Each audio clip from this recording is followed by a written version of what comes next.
Ditët e fundit, në disa zona urbane të vendit, policia rrugore ka ndërmarrë një aksion të gjerë për sekuestrimin e monopatinave elektrike në zbatim të një urdhri të lëshuar nga Ministria e Brendshme. Ky veprim është ndërmarrë në kuadër të një fushate për rritjen e sigurisë rrugore dhe vendosjen e një rregulli më të qartë për përdorimin e mjeteve të lëvizjes alternative, të cilat janë bërë gjithnjë më të pranishme në hapësirat publike. Sipas deklaratave të zyrtarëve të Ministrisë së Brendshme, përdorimi në rritje i monopatinave elektrike ka krijuar sfida serioze për rendin dhe sigurinë e trafik. Raportimet e shpeshta për incidente, përplasjet me këmbësorët dhe mungesa e infrastrukturës së përshtatshme për këto mjete janë përmendur si arsye kryesore që quan në këtë ndërhyrje të menjëhershme. Në kuadër të këtij aksioni, punonjësit e policisë rrugore kanë ndaluar dhe sekuestruar 10 monopatina në qytete të ndryshme. Në shumë raste, mjetet janë marrë nga personat që i përdorin për qëllime personale, por edhe nga operator privat që ofronin shërbime qira. Policia ka sqaruar se sekuestrimi është kryer në raste kur mjetit nuk ishin të regjistruar, nuk përmbushnin kushtet teknike të sigurisë ose kur përdoruesit e tyre nuk respektonin rregullat bazë të qarkullimit rrugor. Ishim në një takim me drejtorin e përgjithshëm të Policisë së Shtetit për të adresuar një shqetësim në rritje të qytetarëve sa i përket përdorimit të monopatinave elektrike. Kemi marrë një sër ankesash dhe raportimesh nga qytetarët rreth rrezikshmërisë që këto mjete përfaqësojnë, sidomos për të miturit apo të moshuarit që lëvizin në rrugë, por dhe vetë përdoruesit e tyre. Të dhënat e Policisë së Shtetit mbështesin këtë problematik në rritje. Nga ana tjetër, ky veprim ka shkaktuar një reagim të fortë tek qytetarët, të cilët e kanë konsideruar aksionin të papritur dhe të padrejtë. Sipas tyre, monopatinat përfaqësojnë një alternativë të qëndrueshme dhe ekologjike ndaj mjeteve tradicionale të transportit, duhet të inkurajohen nga shteti, jo të ndalohen. Shoqata të ndryshme të shoqërisë civile, aktivistë për mjedisin dhe qytetarë të thjeshtë janë shprehur të shqetësuar se ky aksion nuk është i mbështetur në një strategji afatgjatë për menaxhimin e transportit alternativ, por për më tepër është një vendim i nxituar që penalizon përdoruesit dhe frenon përhapjen e mjeteve miqësore për mjedisin. Në shenjë pakënaqësie ndaj këtij aksioni, qytetarët janë përfaqësuar nga shoqëritë civile kur zhvilluan një protestë paqësore para Komisariatit Policisë Rrugore. Ata kërkuan transparencë mbi bazën ligjore të sekuestrimit, konsultim publik për çdo ndryshim që prek lirinë e lëvizjes dhe hartimin e një kuadri të qartë ligjor për përdorimin e monopatinave në përputhje me standardet evropiane. E para për të kundërshtuar çdo veprim që ka ndodhur nga ana e Komisariatit Policisë Rrugore, e cila janë vendime dhe janë bllokime të palishme për disa arsye. Qytetarët nuk janë kundra sigurisë rrugore, po siguria rrugore vjen duke vendosur disa rregulla, po jo duke marrë menjëherë duke i bllokuar atyre mjetin që kanë mjet punë dhe që duhet ishin njoftuar shumë kohë më përpara për rregullat apo për mënyrën se si duhet të qarkulloshin ato në qarkullimin rrugor. Në një ditë që është ditë diele, Ministria, ndoshta nga një resort ku ishte duke drekuar, miraton një vendim dhe të nesërmen menjëherë policia rrugore zbaton këtë urdhër pa u publikuar në fletoren zyrtare fillimisht dhe pa u njoftuar në asnjë mënyrë qytetarët në mënyrë ligjore. Pra nuk mund të quhet njoftim ligjor, njoftim nëpërmjet medias. Njoftimet e institucioneve publike bëhen nëpërmjet fletore zyrtare. Për aq kohë sa ky urdhër nuk është publikuar në fletoren zyrtare, nuk është urdhër ligjor. E dyta, ne shohim që edhe në momentin që u bllokohet mjeti këtyre qytetarëve, nuk është arsyetimi ligjor urdhri i ministres, por është arsyetimi ligjor që nuk provojnë me dokumentacion pronësinë e këtyre mjeteve, që është një çudi dhe një situatë që edhe nëse ne sfidojmë nga këtu ministrin apo kryeministrin ton me një dokument na provojnë mjetin telefon, sendin e tyre telefon me një dokument që janë pronar të atij mjeti. Kështu që në këtë moment ne shohim që nga njëra anë veprimet kanë qenë palishme për bllokimin, por vazhdon palishmëria dhe mos kthimin e mjetit. Ne kemi ardhur ditën e dieshme dhe sot do të provojmë bashkë me ju dhe kërkojmë dhe mbështetjen tuaj për të hyrë bashkë në ambientet e policisë rrugore, dokumentin që provon që është pronari i atij mjeti që është bllokuar nga policia rrugore. Dhe sërish nuk u kthehet mjeti. Nuk u kthehet mjeti me arsyetimin se ne presim urdhër të dytë nga ministria që t'ju japim mjetin qytetarëve. Po kjo është çudia më e madhe në këtë vend. Si mundet që në një moment të dali policia shtetit, tu sekuestroj kameramanëve se nuk provojnë që televizionit kanë një dokument pronësinë e tyre. Tu sekuestrojnë kameramanëve kamerën. apo tu sekuestrojnë juve mikrofonet se nuk provoni me dokument që jeni pronar të këtyre mikrofonave. Kjo është çudia më e madhe ndaj unë do ftoj dhe qytetarët cilët e vuajnë këtë shqetësim në mënyrë drejt për drejt. Përveç kësaj është duam themi diçka. Në fakt qytetarët nuk është se janë kundër sigurisë rrugore. Çdo motomjet që lëviz në rrugë sigurisht duhet i nënshtrohet disa aspekteve cilat kanë bënë me sigurinë rrugore. Për shembull, mund të jenë kufizimi i moshës, mund të jetë kufizimi i shpejtësisë, mund të jetë përdorimi i kaskës, po ama nuk mund të jetë kurse marrja e motomjeteve të gjithë qytetarët. Për shembull, ka sa duash njerëz që ecin keq me makina, a do të thotë kjo se duhet ja u marrim gjithë qytetarëve? Mënyra e të mbyllurit gjërave përmes aksioneve na ka treguar shumë herë se është një dështim. E provuam me mbylljen e TikTokut. Për shembull, sot teksa po vija, pam që te Universiteti Evropian i Tiranës një motor me një biçikletë ishin përplasur. A do të thotë kjo që duhet ja u marrim gjithë motorët dhe biçikletat njerëzve? Jo. Një herë mirë duhet marrë fund kjo politika përmes aksioneve të ministrave të ri, cilët duan të afirmojnë veten përmes aksioneve që ngjallin një çik pëlqyeshmëri te qytetarët. Ndaj, kjo paligjshmëri që ka bërë ministrja, që më pas e kanë zbatuar policët rrugor, sot do ta shihni gjithë ju se ata nuk e kthejnë dot, sepse nuk e din as pse i kanë sekuestruar këto mjete. Madje ne do t'i bënim një sfidë të hapur gjithë policisë shtetit, edhe ministrisë brendshme, që do i themi çdo qytetari që të marrë kuponin tatimor të mjetit që posedon edhe të dali lirisht në rrugë, sepse nuk ka asnjë argument tjetër ligjor përmes cilit mjetet ose motomjetet e tyre po konfiskohen. Ndaj le të dalin lirshëm, vetëm të kenë një kupon tatimor me vete, sepse ne nuk kemi një ligj që është botuar akoma në fletoren zyrtare, por kemi një dëshirë të ministres e cila shton publikisht nëpër mediat tona. Imagjinoni pra, vetëm diçka që del media duhet të merret nga qytetarët si diçka që është ligj. Ne sot nuk kemi akoma një ligj për ndalimin e motomjeteve. Kaq kisha.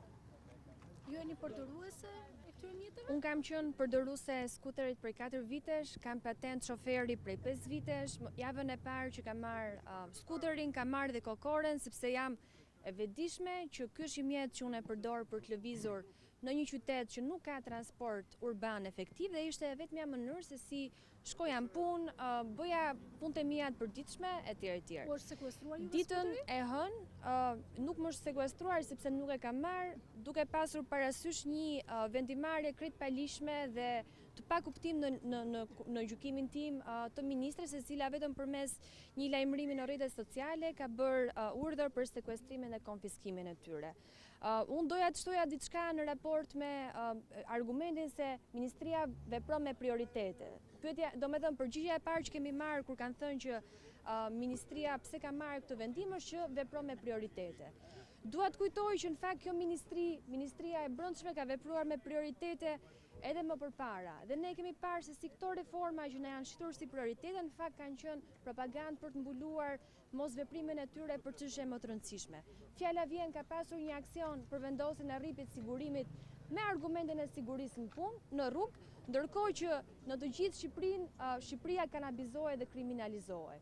Pra ne kemi parë se si me këtë qeveri, me këtë ministri, këto reforma që na shiten për siguri dhe për të mirën tonë, janë fakt reforma që tregojnë mos funksionimin e shtetit deri në këtë pikë. Për 5 vite, për 6 vite që skuterat kanë qenë në përdorim, ku ishte Ministria e Brendshme, Ministria e Transportit, dogana, për të siguruar faktin që këto skutera të mos përdoren nga adoleshentë, të mos përdoren nga të rinj, të mos përdoren nga të mitur. Ne kemi një fakt shumë të thjeshtë. Bashkia e Tiranës ka bërë një tender për blerjen e skuterave elektrik që përdoren gjërësisht nga të mitur, nga fëmijë të moshave nga 10 vjeç e lart. Kjo bashki, e cila ka pasur kryetar të së njëjtës parti që sot merr këtë vendim për konfiskimin, ç'do bëjmë me Bashkinë Tiranë? Do konfiskoj ato mjete që janë blerë me taksat tona për faktin se bashkia nuk ka siguruar mos përdorimin e tyre nga të mitur dhe me siguri? Kjo është një gjë krejtësisht e pakuptimt, e cila nuk na jepet sot si përgjigje as nga ministria, as nga bashkia, as nga asnjë institucion. Pastaj nga ana tjetër, si mundet ministria nëpërmjet një deklarate në Facebookun e saj të ndërprej punën e disa bizneseve që punojnë me riparimin, rishitjen e skuterave elektrik. Pra çdo i thot sot një biznesi i cili punon me riparimin e skuterave, praktikisht e ka falimentuar, po për këta njerëz kush përgjigjet? Pra si mundet presi një biznes 30 ditë, 1 muaj, 2 muaj, 3 muaj, deri në live-in tjetër në Facebook të ministres për të vazhduar punën e vetë. Kemi përballë disa gjëra të cilat nuk kanë asnjë lidhje logjike, nuk kanë asnjë argument logjik dhe për më tepër nuk kanë bazë ligjore. Pra, unë dua të theksoj edhe një herë, sigurisht që si përdoruese skuteri, si këmësore, si shofere makine, problemi i përdorimit të skutereve nga të rinj, nga të mitur, nga persona të papërgjeshëm, pa kokore ka qenë probleme edhe për mua. Ama unë pres që një shtet i cili ka bazë ligjore, ka rregulla, një shtet i së drejtës dhe një shtet i ligjit të veprojë sipas kësaj baze ligjore. Nuk mund të konfiskohet sot motomjeti im me bazë ligjore të vitit 2000, kur skuterat as nuk kishin ekzistuar. Pra në këtë pikë e gjitha kjo është një moment shumë jo logjik, nuk ka një bazë ligjore dhe për këtë qytetarët duhet ndërgjegjësohen. Nuk mundet ne që të sakrifikojmë të drejtën tonë për një shtet ligjor, sepse jemi në këtë shqetësim që nuk ka siguri në rrugë. Nuk ka siguri në rrugë edhe nga makinat me targat verda që as nuk i parkon, as nuk i vendos dot gjop sepse nuk ka bazë ligjore, nuk ka bazë ligjore as për këto makinat që ne i shohim çdo ditë me nga 100 km në rrugë ka pasur aksidente, nuk ka bazë ligjore thonë edhe për taksit të cilat kanë shofer pa patent fare, nuk ka bazë ligjore për motorat, shpërndarësit e picave, po çdo bëjmë, do i bllokojmë të gjitha, si do shkojmë punë. Mendoj që është me vend që të flasim, të ngrihet një diskutim publik mbi transportin publik, pra pse ne kishim nevojë të merrnim skutera, sepse për të bërë një stacion autobusi na duhet 10 minuta çerekore në varësi të trafikut, dhe nga ana tjetër si ta zgjidhim këtë pa gjobitur qytetarët dhe pa i kthyer qytetarët në kriminal vetëm se duan të shkojnë në punë. Kujt nga ju është bllokuar mjete? Përshëndetje gjithëve, faleminderit që jepni zë kësaj proteste, pavarësisht se duket diçka e vogël, për ne është diçka vërtet e madhe. Unë jam një përfaqësues biznesi i shitjes mjeteve elektrike në Shqipëri, që rastësisht duke drekuar me familjen të diela mora vesh falimentin tim. Ishte shumë e çuditshme sepse çdo sipërmarrës e ka konceptin e falimentit, po të gjithë mendojnë se vjen dal nga dal, vjen nga një arsye, vjen nga një gabim biznes, jo thjesht se po bën punën e dur, jo thjesht se po shërben në biznes. Ky bllokim i skuterave na ka penguar totalisht, na ka bllokuar, na ka rrëzuar, jo vetëm financiarisht patjetër, por edhe moralisht, sepse nuk ka koncept që të nisësh një biznes në mëngjes me frikën, me merakun se nuk e di se sa do të zgjasi. Kjo rregullore e re le themi sepse ligj nuk mund të quhet, nuk ka bazë.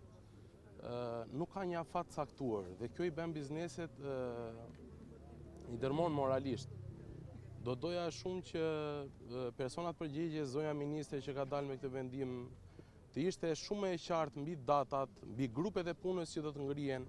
Unë kërkoj me shumë forcë si ekspert i kësaj fushë, drejtoj këtë biznes prej 8 vitesh. Mundohem të shërbej klientelës time dhe qytetarëve në mënyrë më të mirë, edhe me trajnime.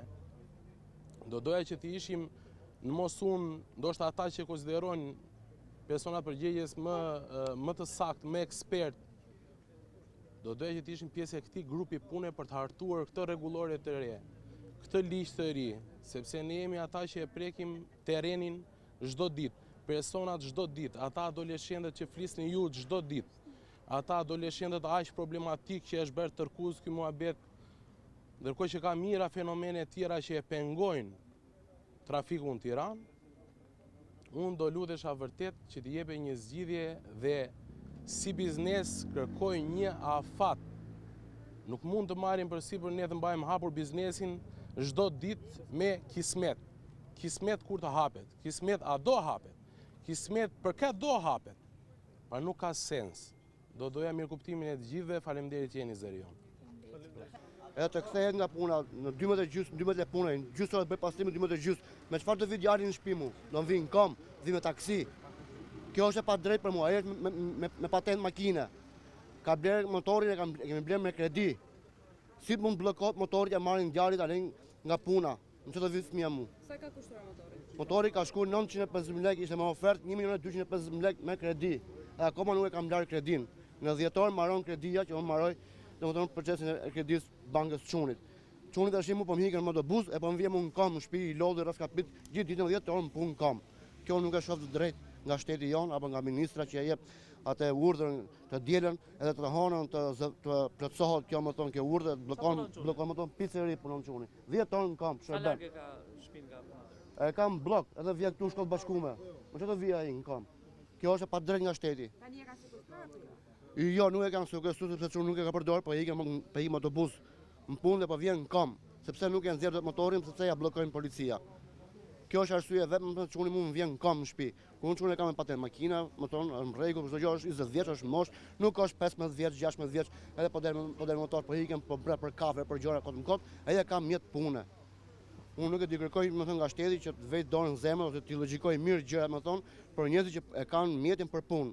Nuk e kanë mjetin për qef, për të pirë kave, për të dalë me shoqet apo më thehet thash, për gjëra të tjera. Unë i lutem shtetit shumë që të marrë masa për këto njerëz. Ka shumë si djalë im që ikën punojnë 10 orë në punë, 8 orë në punë, edhe të kthehen në kam në shtëpi, në 12 natës apo 1 natë në shtëpi. Çuni më vjen 1 natës në shtëpi. Faleminderit.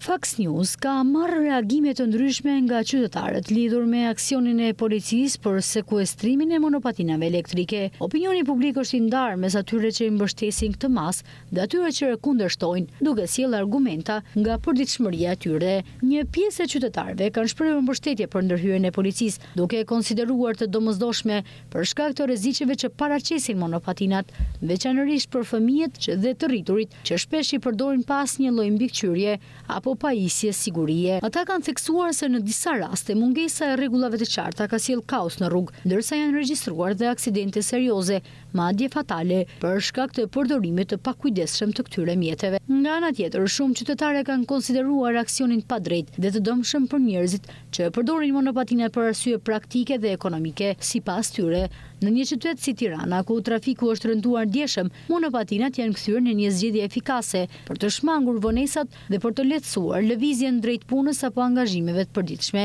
Ato theksojnë se ndalimi nuk është zgjedhje, por duhet krijohet një kuadër ligjor që të mundsojë përdorimin e sigurt dhe të rregullt të tyre.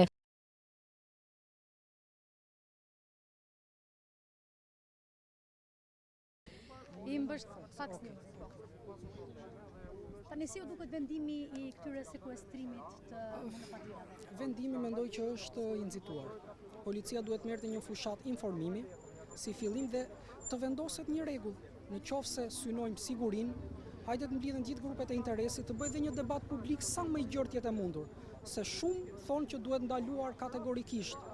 Shqyqyr që kanë të drejtën të flasin dhe ata, po mendoj që është nisur pak mbrapsh. Duhet të bëjë një debat të synojnë mbi sigurinë dhe pastaj të merreshin masat. Domethënë ju synoni masat, por tek fëmijët, si e shikoni përdorimin dhe jo një, po 2 fëmijë? Atëherë, unë kam sigurisht është përgjegjësi e prindërve, por patjetër që është dhe përgjegjësia e prindërve dhe është një situatë shumë komplekse. Unë personalisht kam patentën për makinë dhe për motor dhe i njoh mirë rregullat e qarkullimit rrugor. Mendoj që sikur të jetë patenta një hap i parë për lejimin e këtyre, do normalizohet pak situata. Po jo që të bëhet kategorikisht, hajde ti ndalojmë gjitha, se asnjëherë nuk është bërë, nuk kanë vazhduar këto masa kur ndalohen kategorikisht në fillim, se 3 ditë do zgjasi dhe do rikthehet përsëri. Dhe nuk është në interes të askujt. Të qytetarëve që përdorin këto mjete elektrike, të policisë që do japen me shumë probleme. E ftoj policinë që të bëjë një debat publik nëpër televizion, faleminderit dhe ju që e bëni këtë gjë, të flasin sa më shumë këtë gjë, të sensibilizohen sa më shumë për këtë situatë.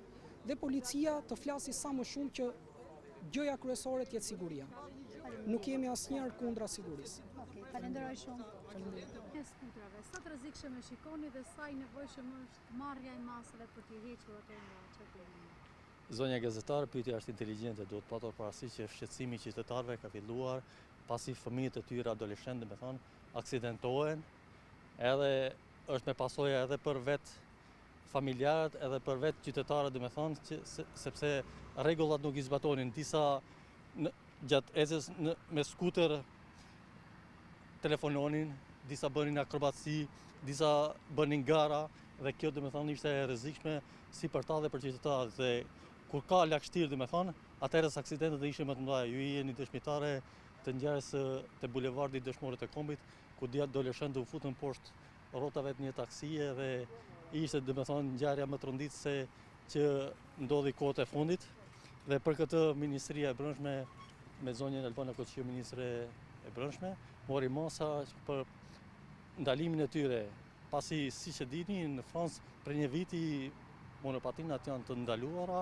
dhe tani ka filluar fushata edhe te cigaret elektronike ku deri tani nuk është marrë asnjë masë në vendin tonë, ku pritet nga ditë në ditë që të vëhet në zbatim dhe te ne, pasi siç e dini në 2030 pretendojmë të të antarësohemi në BE dhe rregullat e BE-s bëjnë që qytetarët e tyre në vendin tonë të ndihen si në vendin e tyre, ndaj dhe masat përshkallëzohen dhe janë ekstreme në disa raste, pasi brenda 24 orëve u mor ky vendim, domethënë që nuk pritej. Sot dyqanet janë plot me skutera dhe siç e dini ka dhe kompani private që nëpër qytetet e vendit merren me qera, domethënë, dhe akoma janë prezente, domethënë, nuk e di se si do merret vendimi përfundimtar, po skuteret variojnë nga 250 euro në 5.000 euro. Ata 5.000 euro janë me 4 rrotë, domethënë, dhe më të sigurta, po qytetarët nuk kanë